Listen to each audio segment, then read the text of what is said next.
Happy Friday, everyone. I'm your host today, Blake Holland, and joining me are the men with all the answers. We have Chris Blake and Tanner Ludwig joining me, both from the Columbia Missourian, and we're going to dive right in because we have a lot to talk about. We're going to start on the softball diamond, though, where it seems, Chris, that Mizzou softball has really got it going at the right time. Winners of 7 in a row now, climbing up in the national and SEC rankings. They're now number 24 in the country, number 4 in the SEC, and their bats have been really hot as of late. I'm just going to look at the numbers here. Sweeping Texas A&M in their home series finale, headed to Tuscaloosa to face a really tough Alabama team where they're going to go up against a really tough pitching staff, Montana Fouts and Lexi Kilfoyle. So first question, Chris, I got for you today is, what does this Tiger team need to do against Alabama to keep their success rolling? Yeah, I mean, you said it, what a way to end the season, right? The good thing is, they've faced really good pitching before. I mean, early in the season, faced Gabby Plain in Washington and got 7 runs on her. And she's one of the top pitchers in the country. So they've done it before, and they just got to do it again. And like you said, it's really good pitching. And another good thing that they have is Coach Larissa Anderson. She's got a pitching background. And, you know, when I talked to her post-game, the things that she knows and that she sees from opposing pitchers and that she can relay to her team. You know, they also have Maddie Norman, who's a former Mizzou Tigers pitcher. So they got pitchers on their staff that are going to be able to, I guess they hope, break down these opposing pitchers and kind of find a way to get to them that maybe other teams haven't. Yeah, and it's a very tall task this weekend especially, number 6 in the country. You kind of talk about Larissa Anderson, kind of relaying that pitching advice for her team. So we just kind of mentioned last week about stringing those at-bats together with walks, singles, doubles, runs, besides just going for that home run ball, which they're well capable of. So, like, how can they do that in this series?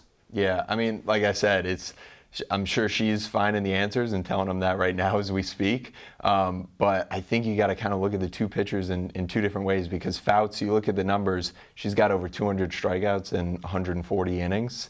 So I don't think that's someone you want to try and be patient on, maybe draw some walks. I think you got to probably attack her early.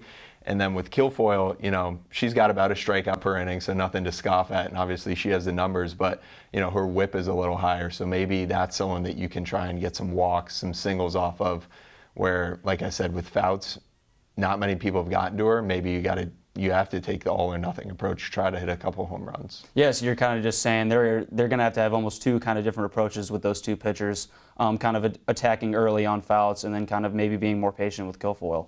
Yeah. So actually, I brought in here Larissa said, quote, "To be honest, when I get the report from the SEC, I don't even open it because I want to worry about Mizzou softball and what we take care of, what we're doing, and we just have to focus on Friday's game." And obviously, that's talking about the SEC rankings, hosting a regional, which is kind of up in the air right now.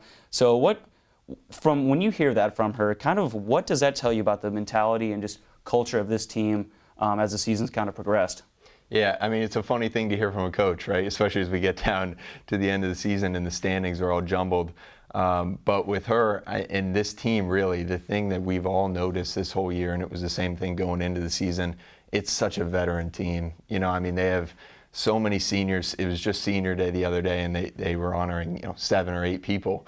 And it's a coach that's been there a while. It's a team that's had success. They were in the Super Regional last year. So I think they know, hey, we can't get caught up in all this. And I think it just kind of shows the maturity of this team, which I'm sure they're hoping is going to help down the stretch here. Yeah, so just now that Mizzou has, speaking on that chance to, it's kind of up in the air right now with that Super Regional, how realistic is that for this team, though, as the season's coming to an end?